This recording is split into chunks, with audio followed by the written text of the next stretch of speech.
नमस्कार दोस्त। तो आज जो है हम लोग इस वीडियो में टेंस के बारे में जानेंगे। जैसे कि अगले वीडियो में हम लोग एक वीडियो बना चुके हैं, आप लोग देख लिए हैं। तो आज जो है उसका पार्ट 2 जो है हम लोग बना रहे हैं। यहाँ पर लिखा हुआ है पार्ट 2। तो हम वो उस वीडियो में बताए थे कि हम लोग वहाँ से इस दूसरे जो वीडियो आएगा हमारा, यहाँ से जो है प्रेजेंट इंडेफिनिट टेंस के बारे से यहाँ से चालू करेंगे। यदि आप नहीं देखे हैं तो उसका लिंक जो है डिस्क्रिप्शन में आपको दे दिया गया है, आप वहां पर जाकर पहले उसको देख सकते हैं। पहले आप उसको देखिए और उसके बाद इस वीडियो को देखिएगा, तब कुछ ज्यादा फायदा होगा।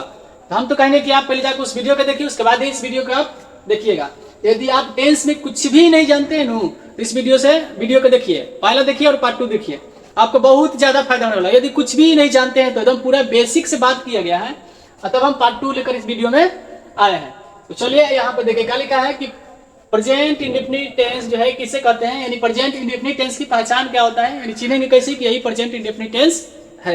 इसकी पहचान क्या है भाई?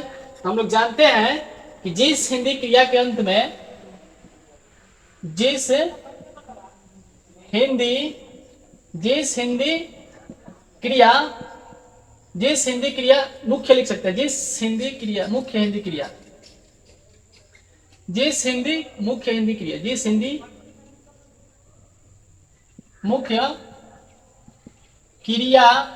के अंत में ता है,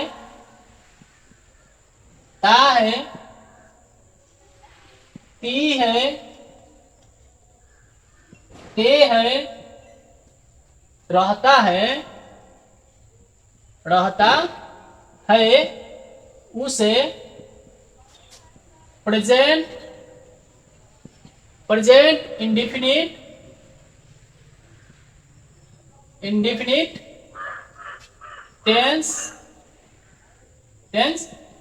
कहते हैं। प्रेजेंट इंडेफिनिट टेंस कहते हैं। क्या लिखा गया बोर्ड पर कि जिस मुख्य हिंदी क्रिया के अंत में ता है, ती है, ते है, रहता है, उसे प्रेजेंट इंडेफिनिट टेंस कहते हैं।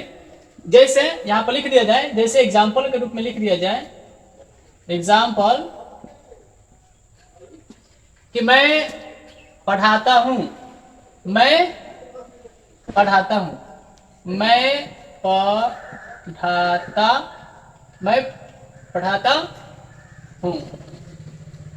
राम आम खाता है, राम आम खाता है। सीता बाजार जाती है, सीता बाजार जाती है। देखिए यहाँ पर एग्जाम्पल से समझिए। क्या लिखा है कि जिस हिंदी क्रिया के अंत में ता है, ती है, ते है, रहता है, उसे प्रेजेंट इंडेफिनिट टेंस कहते हैं। इसे लिखा है कि मैं पढ़ाता हूं, तो देखिए यहाँ पर लिखा हुआ है ता है, यहाँ पर भी है ता है। राम आम खाता है, वह सीता बाजार जाती है। यानी आपको मुख्य रूप से कोई भी वाक्य मिलता है, उस वाक्य को लास्ट में देखिएगा तो टेंस की पहचान हो जाएगी, कौन से टेंस के बारे में बात किया जा रहा है। क्या कि इसकी पहचान का तरीका क्या है? लास्ट में ता भी रहेगा तब वो प्रेजेंट का होगा, ती है तब वो प्रेजेंट इंडेफिनिट होगा, ते है तब वो प्रेजेंट इंडेफिनिट ही होगा। अब इसका बनाने का तरीका है, ये तो इसकी पहचान है। अब बनाएंगे कैसे भाई? इसको बनाने के लिए हम लोग स्ट्रक्चर की बात करते हैं। किसकी बात करते हैं? स्ट्रक्चर। यानी स्ट्रक्चर को ही हम लोग रास्ता कहते हैं, उसी रास्ते पर चलेंगे तो प्रेजेंट इंडेफिनिट टेंस का जितने भी सारा वाक्य है, उस सभी वाक्य जो उस पर बन जाता है। जैसे हम यहाँ पर स्ट्रक्चर लिखे, तो स्ट्रक्चर जो लिखते हैं हम लोग, स्ट्रक्चर को हिंदी में कहते हैं बनावट। स्ट्रक्चर को हिंदी में क्या कहते हैं? बनावट कहते हैं। इसी के माध्यम से हम लोग बनाते हैं। तो हम लोग यहाँ पे जानते हैं subject plus VERB, verb plus object, verb 1 बोल सकते हैं, वर्ब 1 प्लस ऑब्जेक्ट। क्या कहेंगे? Subject plus verb 1 plus object. ये है हमारा स्ट्रक्चर। अब देखिए यही हमारा दो चीज मेन है, यही दो मेन है हमारा, ठीक है। यदि कोई भी वाक्य जो है आपको मिलता है प्रेजेंट इंडेफिनिट टेंस में के बनाने की, चाहे टेंस में कोई भी वाक्य मिलता है बनाने के लिए, कौनो टेंस हो, उससे घबराने की आवश्यकता नहीं है। यदि आपको ये दो चीज पता चल जाएगा तो तीसरी पहचान करने की आवश्यकता नहीं है। जैसे कहेंगे बताओ तो सब्जेक्ट किसे कहेंगे? क्योंकि वाक्य में जो काम करता है उसी को सब्जेक्ट कहते हैं। वाक्य में जो काम करता है उसी को सब्जेक्ट कहते हैं। जैसे आप लिखा कि मैं पढ़ाता हूँ, बताइए इसमें पढ़ाने का काम कौन कर रहा है? तो मैं कर रहा हूं, यहाँ तो मैं कर रहा हूं, इसलिए मैं क्या है, सब्जेक्ट है। फिर यहाँ पे है कि राम आम खाता है। इस वाक्य में काम कौन जिसका हो रहा है, आम खाने का काम हो रहा है, लेकिन आम खाने वाला काम कौन कर रहा है, राम कर रहा है, इसलिए राम क्या है, सब्जेक्ट है। यहाँ पे लिखा है सीता बाजार जाती है। इस वाक्य में काम हो रहा है जाने का, यानी बाजार जाने का काम हो रहा है, तो बाजार जाने वाला काम कौन कर रहा है, सीता कर रही है, इसलिए सीता क्या है, सब्जेक्ट है। क्या समझे आप, कि वाक्य में जो काम करता है उसी को सब्जेक्ट कहते हैं, इस बात को याद रखेंगे। उसके बाद है नेक्स्ट वर्ब। वर्ब की पहचान कैसे करेंगे, तो वाक्य में जो काम होगा उसी को वर्ब कहेंगे। वाक्य में जो काम होगा उसी को क्या कहेंगे, वर्ब कहेंगे। जैसे देखो ना यहाँ पर, इसे यहाँ लिखल का बा कि मैं पढ़ाता हूँ, काम कौन सी हो रहा है, पढ़ाने का, तो पढ़ना क्या है आपका, वर्ब है। राम आम खाता है, इसमें काम का जिसको हो रहा है, खाने का काम हो रहा है, तो खाना क्या है, वर्ब है। सीता बाजार जाती है, काम कर रहा है, जाना का काम, जाने का काम हो रहा है, तो जाती क्या है, वर्ब है यहाँ पर। ठीक है, और ऑब्जेक्ट पहचान करने की आवश्यकता नहीं है। यदि सब्जेक्ट और वर्ब आप पहचान गए तो ऑटोमेटिक जो बाकी सब बच जाएगा वो सब क्या कहलाएगा, ऑब्जेक्ट कहलाएगा।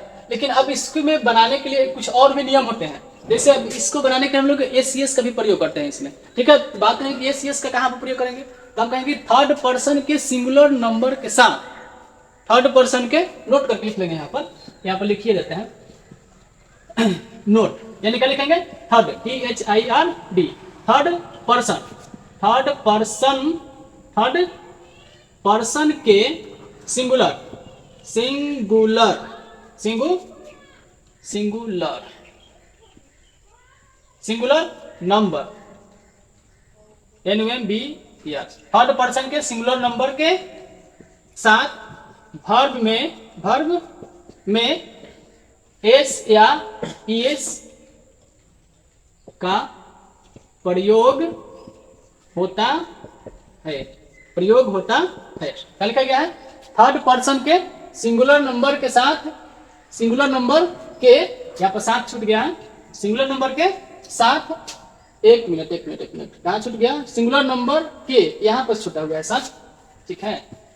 तो सिंगुलर नंबर के साथ वर्ब में, किसमें, वर्ब में एस का प्रयोग करते हैं। अब बात करेंगे थर्ड पर्सन कौन सा है, तो कहेंगे थर्ड पर्सन, थर्ड पर्सन किसको किसको बोलते हैं, तो कहेंगे कि ही को बोलते हैं, ही, सी, और क्या, इट, या कोई सिंगुलर नाउन, ओनली वन, यहाँ पे लिख सकते हैं only one singular, only one singular नाम। सिंगुलर नाम करने का मतलब है कि कोई भी चीज का एक नाम होगा तो क्या होगा, सिंगुलर होता है। सिंगुलर प्लूरल तो आप लोग जानते करते हैं, ठीक है। तो ही के भी साथ में एस का प्रयोग करते हैं, सी के भी साथ में एस का प्रयोग कर लेते हैं, और इट के भी साथ में क्या कर लेते हैं, एस का प्रयोग कर लेते हैं। और ओनली वन नेम मतलब क्या हुआ, कोई एक नाम रहेगा तब भी हम उसमें क्या कर लेंगे, एस का प्रयोग कर लेते हैं। जैसे कि यहाँ पर हम इसी वाक्य को यहाँ पर इसी स्ट्रक्चर के माध्यम से इस वाक्य को बनाते हैं। देखिए क्या लिखा है कि मैं पढ़ाता हूँ, मैं पढ़ाता हूँ। तो सब पहले इससे पहचान करना, सब्जेक्ट, सब्जेक्ट क्या है आपका, मैं है। तो मैं को इंग्लिश में हम लोग क्या करते हैं, मैं को इंग्लिश में हम लोग आई कहते हैं। क्या बोलते हैं इसको, आई। तो मैं को तो आई हो गया, और सब्जेक्ट लिखा गया। सब्जेक्ट के बाद उसको क्या चाहिए, वर्ब चाहिए। क्या चाहिए इसको, वर्ब। वर्ब क्या है इसमें, पढ़ना, पढ़ाना है। तो पढ़ाना क्या होता है, टीच। पढ़ाना क्या होता है, टीच, TEACH, टीच हो गया। आई टीच, मैं पढ़ाता हूँ, बस इतना सिंपल सा है। इस स्ट्रक्चर को याद रखिए, I subject plus verb plus object, I teach, मैं पढ़ाता हूँ, इतना सिंपल बन गया। उसके बाद देखिए राम आम खाता है। ये आप ऐसा वाक्य है, लोग गाँव में कोई पूछता है, किसी में लेकर कैसे पूछता है, बताइए सेंटेंस, राम आम खाता है, कैसे बनेगा। फिर आंसर रखिए, प्रेजेंट इंडेफिनिट क्या ही होता है।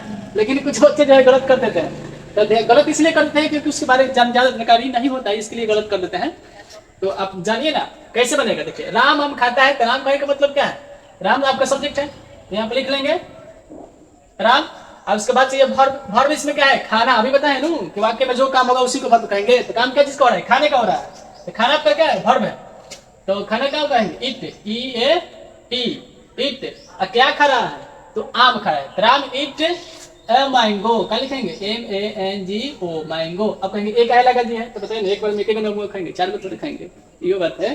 तो इसलिए ए लगा देने से कोई गलत नहीं होगा, सही है।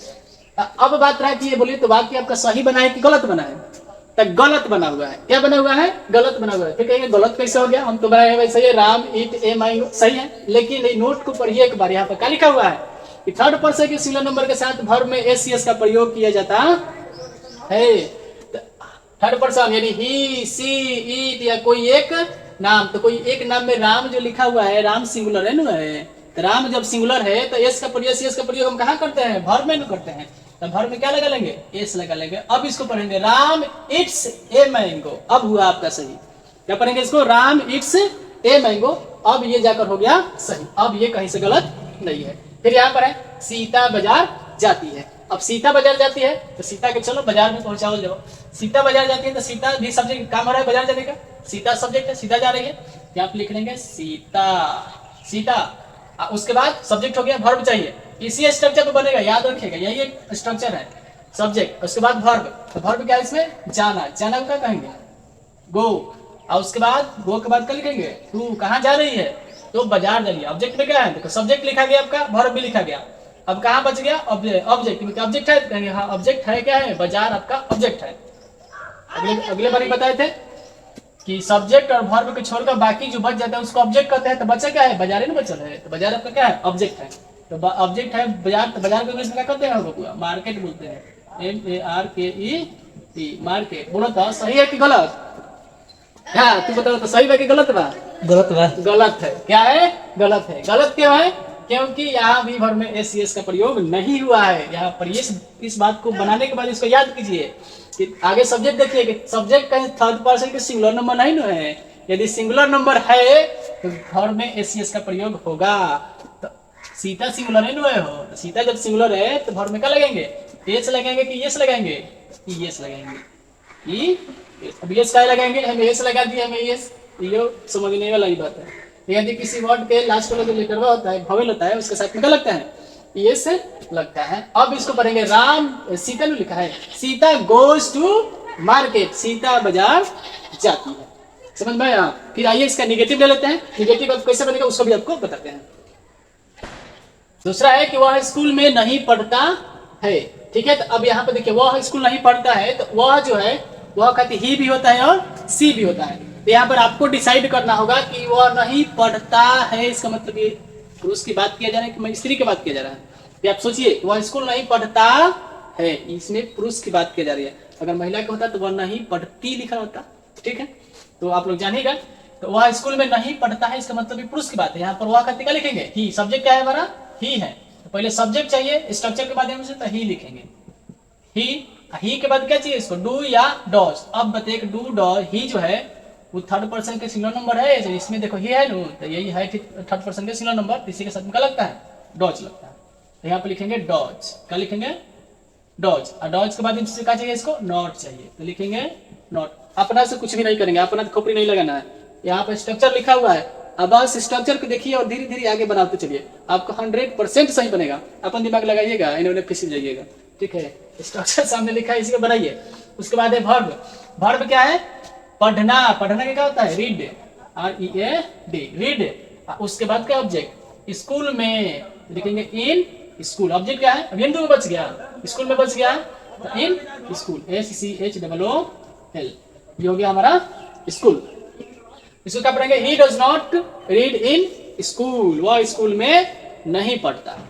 उसके बाद लिखा है राम और श्याम नहीं दौड़ते हैं। क्या लिखा है? राम और श्याम नहीं दौड़ते हैं। आइए स्ट्रक्चर, पहले सब्जेक्ट देखिए क्या है। जैसे बताइए कि सब्जेक्ट क्या है? राम और श्याम। सब्जेक्ट क्या है? राम और श्याम। तो पहले लिखेंगे यहां पर राम एंड श्याम, राम एंड श्याम। अब यहाँ पर राम सब्जेक्ट लिखाएगा, डू लिखाएगा कि डॉज लिखाएगा? तो यहाँ पर बताइए कि डू की डॉज लिखाएगा? तो क्या लिखाएगा? डू लिखाएगा। डू क्यों लिखाएगा? क्योंकि राम एंड श्याम जो है प्लूरल नाउन में आता है, इसीलिए आप लिखाएगा डू। याद रखिएगा, यू रहेगा तब डू, आई रहेगा तब डू, दे रहेगा तब डू, वी रहेगा तब डू, दे रहेगा तब डू, प्लूरल नाउन रहेगा तब डू। डू हो गया। डू के बाद क्या चाहिए? नॉट चाहिए, यहाँ पे लिख लेंगे नॉट। और उसके बाद वर्ब है, तो वर्ब क्या है? दौड़ना, लिखेंगे रन।